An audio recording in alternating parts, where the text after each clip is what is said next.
Imagine this.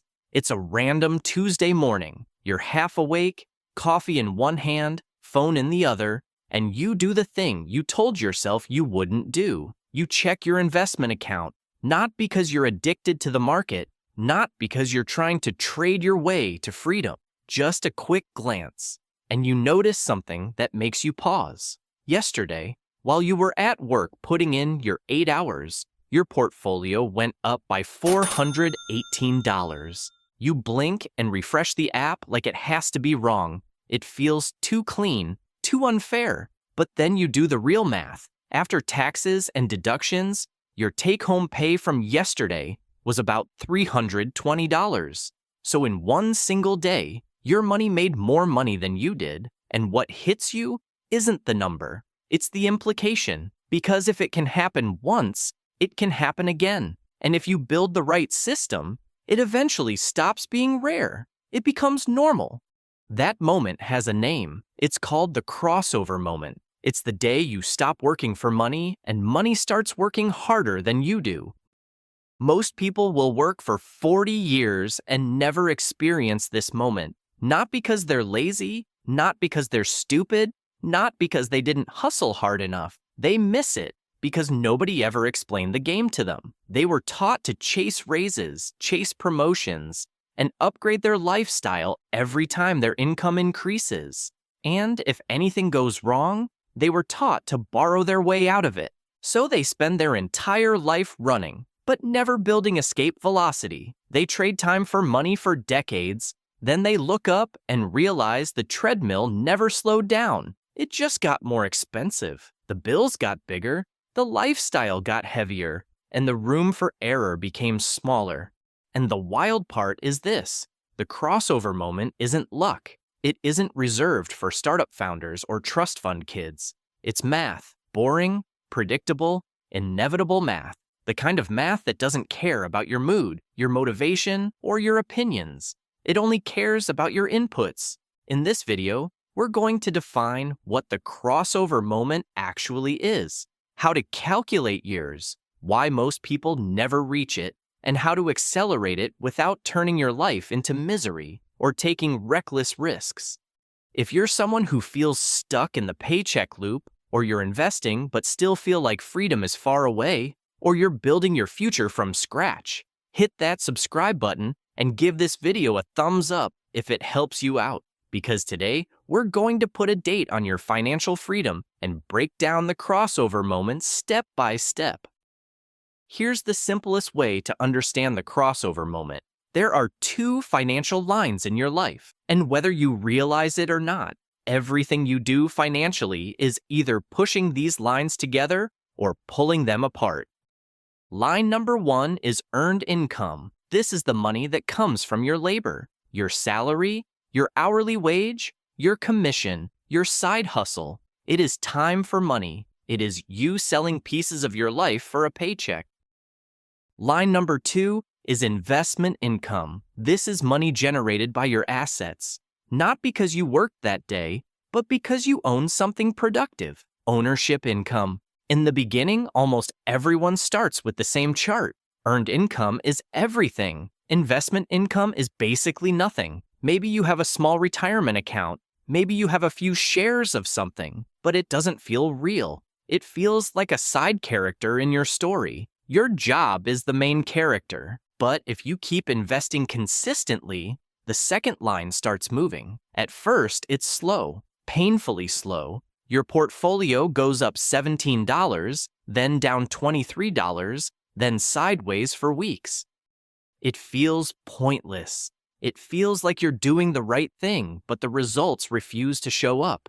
That's because compounding doesn't feel linear. It feels broken. Compounding is exponential. It looks useless right before it becomes unstoppable. The crossover moment is the day these two lines cross, when investment income becomes larger than earned income, not on a spreadsheet, in your real life. Now, let's get one thing clear before we go further, because most people misunderstand this, and it ruins everything. When we say, your money pays you more than your job, that does not mean your portfolio will go up every day. Markets move. You will have green days and red days. You will have months that feel stagnant. That is normal. The crossover moment is not a promise of daily gains. It's a structural shift.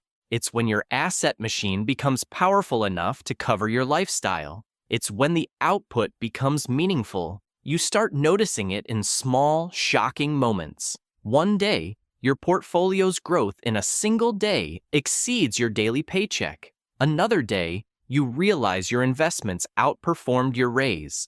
Another day, you look at your life and notice that work is no longer your only engine, and the psychological effect of that is hard to explain until you feel it. Because when you're fully dependent on your job, you don't just have a job, you have a leash. When you aren't fully dependent anymore, you don't just have money, you have options. So how do you calculate your crossover moment? The answer is simple. Your crossover number is the amount of invested assets you need for your investments to cover your lifestyle. Your lifestyle has a cost. Your assets can produce output. When output exceeds cost, you win. Step 1 is brutally honest. What does your life cost per month? Not what you think it costs. Not what you wish it costs. What it actually costs. Rent or mortgage, groceries, transportation, insurance, utilities, subscriptions, eating out, and everything you forgot to count because it's small. Let's say your monthly expenses are $4,000. That's $48,000 per year. Now, many long-term investors use a simple sustainability guideline. Instead of spending the entire portfolio, you spend a small percentage each year so the portfolio can survive market swings. A common benchmark is around 4%. That means if you need $48,000 per year, you'd need roughly $48,000 divided by 0.04, which is $1.2 million. That's your crossover number. Not because you're greedy, but because that's what your life costs. And for most people, seeing a real number changes everything. Because be rich is not a goal. Build $1.2 million in productive assets is a goal. Now watch what happens when you change one variable. If you reduce your monthly expenses from $4,000 to $3,000, your annual cost drops to $36,000. Your crossover number becomes $900,000. You just removed $300,000 from your target without earning one extra dollar. This is why financial independence is not just investing, it's lifestyle engineering. Every dollar you commit to a bigger lifestyle pushes your crossover moment further away. Every dollar you remove pulls it closer. So if the math is so clear, why do most people never reach it? Because the system doesn't stop you with force. It stops you with seduction. It stops you with upgrades. It stops you with convenience. It stops you with, you deserve it. Most people get trapped on the treadmill. Every time they earn more, they spend more. They get a raise and move into a more expensive apartment. They get a bonus and buy a more expensive car. They finally start doing well, and suddenly their normal becomes expensive. And the brutal part is they don't feel richer. They just feel heavier. More bills, more obligations, more monthly payments, less margin, less flexibility, more anxiety. They start making $90,000 a year and still feel like they're one emergency away from disaster. They start making $120,000 a year and still feel trapped. They become what some people call Henrys, high earners, not rich yet. But the real problem isn't the income, it's the leak. The crossover moment can't happen if you keep pushing the finish line away at the same speed you're running toward it. There are 3 traps that quietly delete the crossover moment for most people, and you don't even notice them while they're happening. Trap number 1 is lifestyle creep. This is when your income rises and your baseline rises with it. You don't feel like you're splurging, you just feel like you're finally living normally. But normal is expensive now, and because normal is expensive, your crossover number gets inflated. Trap number 2 is the car payment ecosystem. People think the biggest danger is buying a luxury car. That's not the real danger. The danger is turning transportation into a monthly wealth extractor. Your car isn't just the payment, it's insurance, fuel, maintenance, depreciation, and upgrades. It's a gravity field that pulls money away from investing. It's not transportation, it's a future delay machine. Trap number 3 is subscription death. $15 payments, $20 payments, $9 payments. They don't hurt, they feel harmless, but they create a permanent tax on your future. And here's the scary part. Most people can't even name what they're subscribed to, yet they wonder why nothing accumulates. Every one of these traps has the same outcome. They take money that could have been building your freedom and they turn it into short-term comfort that disappears. Now, let's talk about the part that destroys most people psychologically, the beginning.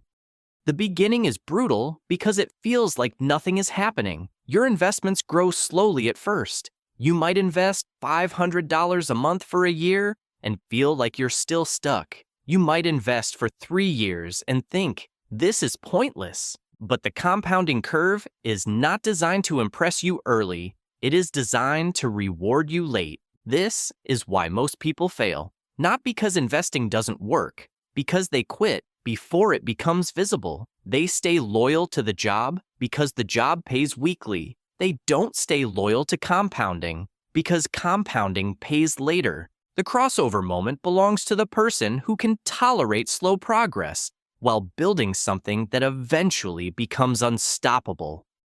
Most people try to reach the crossover moment by doing only one thing, investing more. That helps, but it's only half the strategy. The real acceleration comes from attacking both sides of the equation and refusing to break the compounding engine.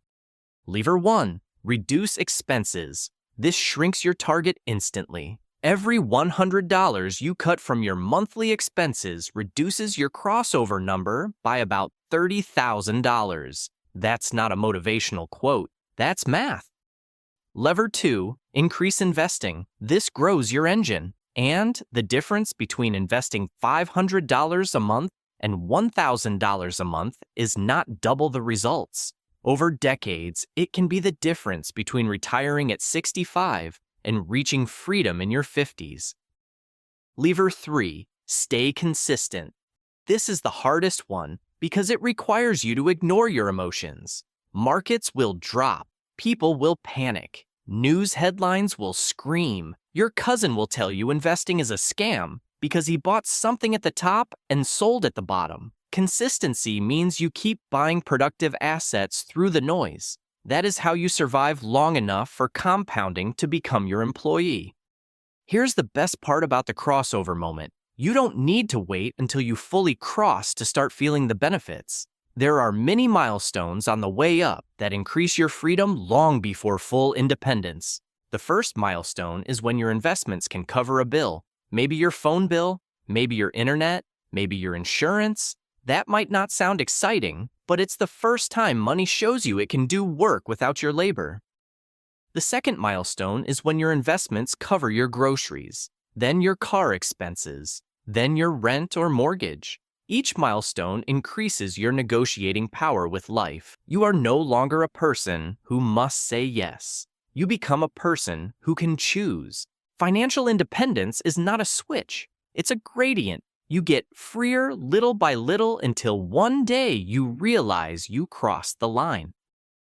Now let's talk about the part nobody prepares you for, the psychological shift. When you're fully dependent on your job, every decision is fear-based. You tolerate things you shouldn't tolerate. You stay in places you've outgrown. You avoid risk because the downside could destroy you. But as your investment engine grows, you become less reactive. You stop making decisions based on survival, and you start making decisions based on values. That is what the crossover moment truly buys you. Not luxury, not status, sovereignty, the ability to say no without fear. This is why the crossover moment is not about quitting your job. It's about being unenslaved by it.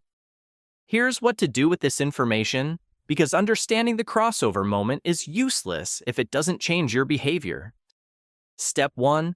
calculate your real monthly expenses. Don't guess. Look at your statements. Be honest. Most people are spending more than they think because their spending is fragmented across apps, subscriptions, and micro purchases that don't feel real.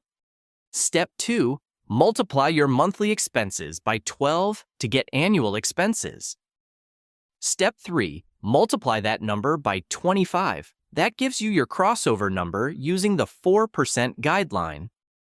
Step 4. Automate your investing. Not when you remember. Not if there's extra. Every paycheck, like a bill. The easiest way to fail is to invest whatever is left. Whatever is left is usually nothing. Step 5. Build protection. The easiest way to destroy the crossover moment is panic selling during bad times. You need a cash buffer for emergencies so you don't touch your investments when life hits you. That buffer isn't wasted money. It's the insurance that keeps compounding alive. And step 6, stop buying things that cost you freedom. Every purchase has 2 prices, the price you pay today and the freedom you delay tomorrow. The crossover moment is coming for you if you build toward it. It is not a fantasy. It is not reserved for special people. It is the predictable result of spending less than you earn, owning productive assets, and staying consistent long enough for compounding to do its job. One day, on a random Tuesday, you will check your account and realize your money worked harder than you did. And when that happens, you won't just feel richer, you'll feel untouchable. Because for the first time in your life, you will understand that freedom isn't something you hope for, it's something you build. If you got value from this breakdown, share it with someone who still thinks freedom comes from a raise. And subscribe, because we're building the blueprint step by step. See you in the next video.